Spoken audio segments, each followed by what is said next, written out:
ಶಿವಯ್ಯ ಯಾಕೆ ಎಲ್ಲ ದೇವರಿಗಿಂತ ತುಂಬಾ ಭಿನ್ನವಾಗಿದ್ದಾನೆ? ಒಂದು ಸ್ಮಶಾನದಲ್ಲೋ ಇಲ್ಲ ಕೈಲಾಸ ಪರ್ವತದಲ್ಲೋ ಯಾಕಿದ್ದಾನೆ? ಅವರ ರೂಪದಲ್ಲಿರುವ ತತ್ವ ಏನೋ? ನಾವು ಶಿವನ ಬಗ್ಗೆ ಏನ್ ತಿಳ್ಕೊಳ್ಬೇಕು?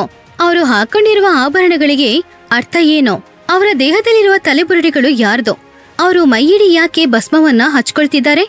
ಪ್ರಪಂಚದಲ್ಲಿ ಎಲ್ಲರಿಗಿಂತ ಶ್ರೇಷ್ಠವಾದವರು ಯಾಕೆ ಕುತ್ತಿಗೆಯಲ್ಲಿ ಹಾವನ್ನ ಹಾಕೊಂಡಿದ್ದಾರೆ? ತಲೆಯ ಮೇಲೆ ವಕ್ರ ಯಾಕಿದೆ?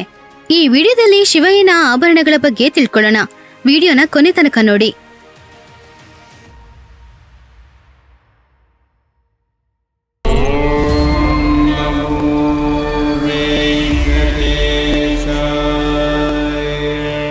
ಶಿವಯ್ಯನ ತಲೆಯಿಂದ ಅವರ ಕಾಲಿನ ತನಕ ಪ್ರತಿ ವಸ್ತುಗಳು ಕೂಡ ಲೋಕ ಕಲ್ಯಾಣಕ್ಕೋಸ್ಕರನೇ.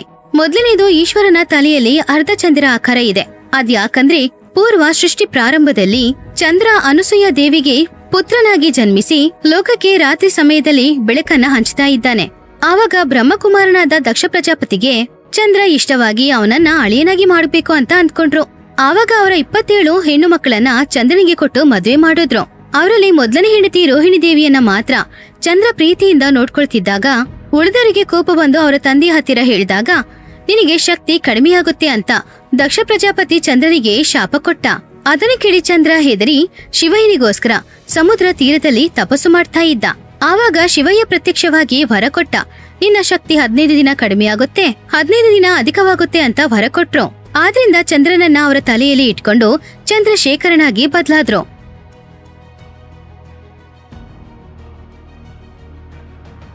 ಎರಡನೇದು, ಗಂಗಾದೇವಿಯನ್ನ ತಲೆಯಲ್ಲಿ ಇಟ್ಕೊಂಡು ಗಂಗಾಧರ ಸ್ವಾಮಿಯಾಗಿ ಹೇಗೆ ಬದಲಾದ್ರು ಅಂದ್ರೆ, ಭಗೀರಥ ತನ್ನ ಪಿತೃ ದೇವತೆಗಳಿಗೋಸ್ಕರ ಗಂಗಾದೇವಿಯನ್ನು ಭೂಮಿಗೆ ತಗೊಂಡ್ ಬರ್ಬೇಕು ಅಂತ ಅಂದ್ಕೊಂಡ್ರು. ಆವಾಗ ಗಂಗಾದೇವಿ ನಿಜವಾದ ಶಕ್ತಿಗೆ ಭೂಮಿ ನಾಶವಾಗುವ ಅಪಾಯ ಇದೆ ಅಂತ ಹೇಳಿ ಅವರನ್ನ ಶಿವನ ಜಟಾಜುಟದಲ್ಲಿ ಇಟ್ಕೊಳ್ಳಕ್ಕೆ ಹೇಳಿ ಪ್ರಾರ್ಥನೆ ಮಾಡಿದ್ರು. ಆವಾಗ ಅವರ ಜಟಾಜುಟದಲ್ಲಿ ಗಂಗೆಯನ್ನ ಇಟ್ಟು ಗಂಗಾಧರ ಸ್ವಾಮಿಗಳಾದ್ರು. ಶಿವಯ್ಯನಿಗೆ 3ನೇ ಕಣ್ಣು ಯಾಕಿದೆ? ಈ ಕಣ್ಣಿಗೆ ಅರ್ಥ ಅವರು ಅಗ್ನಿಯನ್ನ ಕಣ್ಣಾಗಿ ಇಟ್ಕೊಂಡಿದ್ದಾರೆ ಅನ್ನೋದು ಅರ್ಥ. ಈ ಕಣ್ಣು ನಾಶನಕ್ಕೆ ಅಂದ್ರೆ ವಿಧ್ವಂಸಕ್ಕೆ ಗುರುತು. ಈ 3ನೇ ಕಣ್ಣು ಸೃಷ್ಟಿಯನ್ನ ಲಯ ಮಾಡುವ ಸಮಯದಲ್ಲಿ ಮತ್ತು ರುದ್ರತಾಂಡವ ಮಾಡುವ ಕಾಲದಲ್ಲಿ ಮಾತ್ರ ತೆರೆಯುತ್ತೆ. ತ್ರಿಶೂಲವನ್ನ ಆಯುಧವಾಗಿ ಶಿವಯ್ಯ ಯಾಕಿಟ್ಕೊಂಡಿದ್ದಾರೆ ಅಂದ್ರೆ, ತ್ರಿಶೂಲ ಅಂದ್ರೆ ಆದಿ ಮಧ್ಯ ಅಂತಂ ಅನ್ನುವ 3 ಕಾಲಗಳಿಗೆ ಗುರುತು. ಈ 3 ಕಾಲದಲ್ಲೂ ಕೂಡ ನಿರೂವಿಕಾರ ನಿರಂಜನ ಸ್ವರೂಪವಾಗಿ ಇರ್ತಾರೆ. ಆದ್ರಿಂದ ಅವರಿಗೆ ಸ್ಥಾನು ಅಂತ ಹೆಸರು. ಅಂದ್ರೆ ಅದಕ್ಕೆ ಅರ್ಥ ಅವರಿಗಿಂತ ಜಗತ್ತಿನಲ್ಲಿ ಶಕ್ತಿ ಇಲ್ಲ ಅಂತ ವಿಷ್ಣು ಪುರಾಣದಲ್ಲಿ ವರ್ಣಿಸಿದ್ದಾರೆ.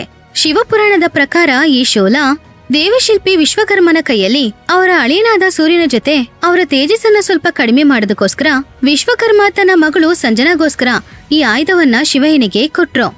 ಡಮರುಕ ಇದು ಸೃಷ್ಟಿ ಕಾಲಗತಿ ಚಕ್ರನ ತೋರಿಸುತ್ತೆ. ಈ ವಾದ್ಯದಲ್ಲಿ ಆ ಮಹಾಶಿವ ನಮ್ಮ ಸೃಷ್ಟಿಯಲ್ಲಿರುವ ಎಲ್ಲಾ ಶಬ್ದಗಳನ್ನ ಇಟ್ಟಿದ್ದಾರೆ ಅಂತ ವೇದಗಳು ಹೇಳ್ತಾ ಇದೆ. ವಿಭೂತಿ ಅಂದ್ರೆ ಅರ್ಥ ಪ್ರಪಂಚದಲ್ಲಿರುವ ಯಾವುದೇ ವಸ್ತುಗಳು ಪಂಚಭೂತದಲ್ಲಿ ಬೆರೆಸಲೇಬೇಕು. ಅವರು ಭೈರವನಾಗಿ ಉಗ್ರ ತಾಂಡವ ಆಡುವಾಗ ಮೈಯಿಡಿ ಈ ಭಸ್ಮವನ್ನ ಉಚ್ಕೊಳ್ತಾರೆ. ಅಂದ್ರೆ ಏನೂ ಇಲ್ಲ, ಅವರು ಮಾತ್ರ ಆ ಚಿತಾನಂದ ಸ್ವರೂಪದಲ್ಲಿ ನಮ್ಮನ್ನ ತಗೊಂಡು ಹೋಗ್ತಾರೆ ಅನ್ನುವ ಅರ್ಥ.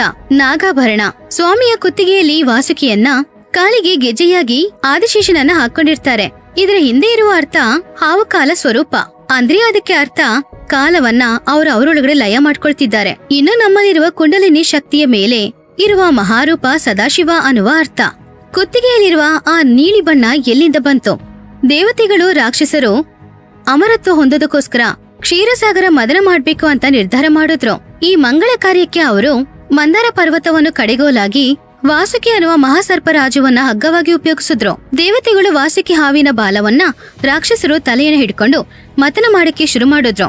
ಹಾಗೆ ಮತನ ಮಾಡ್ತಾ ಇದ್ದಾಗ ಸಮುದ್ರದಲ್ಲಿರುವ ದಿವ್ಯವಾದ ವಸ್ತುಗಳು ಹಾಗೂ ಐಶ್ವರ್ಯಗಳು ಹೊರಗಡೆ ಬಂತು. ಅದರಲ್ಲಿ ಲಕ್ಷ್ಮೀದೇವಿ, ಕಲ್ಪವೃಕ್ಷ, ಕಾಮಧೇನು, ಇನ್ನು ಐರಾವತ ಕೂಡ ಇತ್ತು. ಆದ್ರೆ ಈ ಸಂಪತ್ತಿಗಳೆಲ್ಲ ಹೊರಗಡೆ ಬಂದ್ಮೇಲೆ ಸಮುದ್ರದಿಂದ ಹಾಲ ವಿಷ ಹೊರಗಡೆ ಬಂತು. ಅದು ತುಂಬಾ ಅತ್ಯಂತವಾದ ಭಯಂಕರವಾದ ವಿಷ. ಆ ವಿಷದಿಂದ ಬರುವ ಹೊಗೆ ಅದರ ತೀವ್ರತೆ ವಿಶ್ವವನ್ನೇ ನಾಶ ಮಾಡುವ ತರ ಇತ್ತು. ಒಂದ್ ಕಡೆ ರಾಕ್ಷಸರು ಆ ವಿಷವನ್ನು ನೋಡಿ ಭಯದಿಂದ ನಡುಗಕ್ ಶುರು ಮಾಡಿದ್ರು. ಅವರ ಪ್ರಾಣ ಎಲ್ಲಾನು ಗಾಳಿಗೆ ಸೇರುವ ಸಮಯ ಬಂದಾಗ ಎಲ್ರೂ ಬೇರೆ ದಾರಿ ಇಲ್ಲದೆ ಆ ಸಮಯದಲ್ಲಿ ಕೈ ಮುಗ್ದು ಶಿವಯ್ಯನ ಹತ್ತಿರ ಬೇಡ್ಕೊಂಡ್ರು.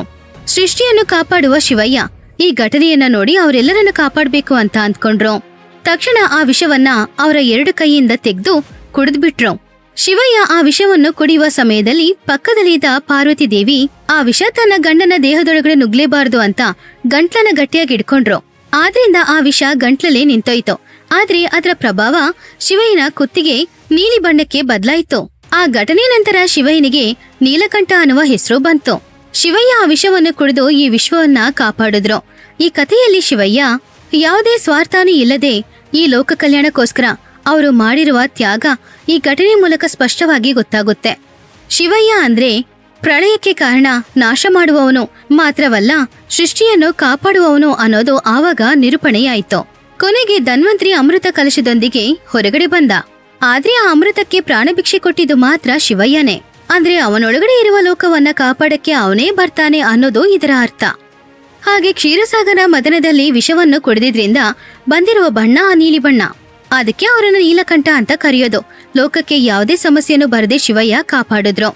ತಲೆಬುರುಡೆ ಮಾಲೆ ಅವರ ಮೈಯಲ್ಲಿರುವ ಇನ್ನೊಂದು ಆಭರಣ. ಅದೇನಂದ್ರೆ ಅದು ಸಾಧಾರಣವಾದ ಮಾಲೆ ಅಲ್ಲ. ಬ್ರಹ್ಮದೇವ ಸೃಷ್ಟಿ ಲಯ ನಡೀತಾ ಇರುವ ಸಮಯದಲ್ಲಿ ಬಿದ್ದೋಗಿದ್ರು. ಆದ್ರಿಂದ ಸೃಷ್ಟಿ ಮಾಡುವ ಬ್ರಹ್ಮ ತಲೆ ಕೆಳಗಡೆ ಬೀಳ್ಬಾರ್ದು ಅಂತ ಬ್ರಹ್ಮದೇವರ ತಲೆಯನ್ನ ತಲೆಬುರುಡೆ ಮಾಲೆ ಹಾಕೊಂಡ್ರು. ಅಂದ್ರೆ ಇಷ್ಟು ಜನ ಬ್ರಹ್ಮರು ಹೋದ್ರು ಕೂಡ ಅವ್ರು ಮಾತ್ರ ಹಾಗೇನೆ ಆದಿ ಮಧ್ಯ ಅಂತ್ಯದಲ್ಲಿ ಒಂದೇ ತರ ಇದ್ರು. ಅವ್ರಿಗಿಂತ ಇನ್ನೊಂದು ದೊಡ್ಡ ಶಕ್ತಿ ಪ್ರಪಂಚದಲ್ಲಿ ಇಲ್ಲ ಅಂತ ಹೇಳ್ತಾರೆ. ಅದು ಇದಕ್ಕೆ ನಿದರ್ಶನ.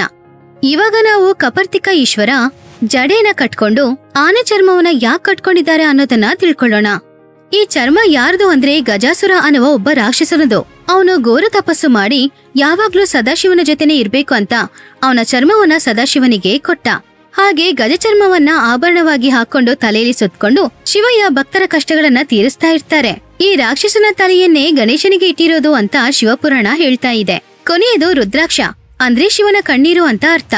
ಇದು ಶಿವಯ್ಯ ಸತಿದೇವಿಗೋಸ್ಕರ ಅಳ್ತಾ ಇದ್ದಾಗ ಅವರ ಕಣ್ಣೀರು ಭೂಮಿಯಲ್ಲಿ ಬಿದ್ದು ರುದ್ರಾಕ್ಷ ಮರಗಳಾಗಿ ಬದಲಾಯಿತು. ಇದು ತುಂಬಾ ಶಕ್ತಿವಂತವಾದದ್ದು. ಇದನ್ನ ಹಾಕೊಳ್ಬೇಕು ಅಂದ್ರೆ ಸುಮಾರು ನಿಯಮಗಳು ಇದೆ. ಕೆಟ್ಟ ಅಭ್ಯಾಸ ಇರಬಾರ್ದು, ಯಾವಾಗ್ಲೂ ಭಕ್ತಿಯಿಂದ ಇರಬೇಕು, ಮಾಂಸಾಹಾರ ತಿನ್ಬಾರ್ದು, ಹಾಗೆ ಇನ್ನು ಏನೇನೋ ಇದೆ. ಆದ್ರಿಂದ ರುದ್ರಾಕ್ಷ ಮಾಲೆ ಹಾಕೋರು ಸ್ವಲ್ಪ ನಿಯಮದಿಂದ ಇರಿ. ಈ ವಿಡಿಯೋ ನಿಮ್ಗೆ ಇಷ್ಟ ಆಗಿದ್ರೆ ಇದನ್ನ ಲೈಕ್ ಮಾಡಿ, ಶೇರ್ ಮಾಡಿ. ಹಾಗೇನೆ ವಿಡಿಯೋ ಹೇಗಿದೆ ಅಂತ ಕಮೆಂಟ್ಸ್ ಅಲ್ಲಿ ಬಂದು ಹೇಳಿ. ನಾವು ಕಷ್ಟಪಟ್ಟು ಮಾಡ್ತಾ ಇರುವ ಈ ಅನಿಮೇಷನ್ ಕಥೆಗಳನ್ನ ನಿಮ್ಮ ಫ್ಯಾಮಿಲಿಯಲ್ಲಿ ಎಲ್ರಿಗೂ ಶೇರ್ ಮಾಡಿ. ಹಾಗೇನೆ ನಮ್ಮ ಚಾನೆಲ್ನ ಸಬ್ಸ್ಕ್ರೈಬ್ ಮಾಡ್ಕೊಳ್ಳಿ.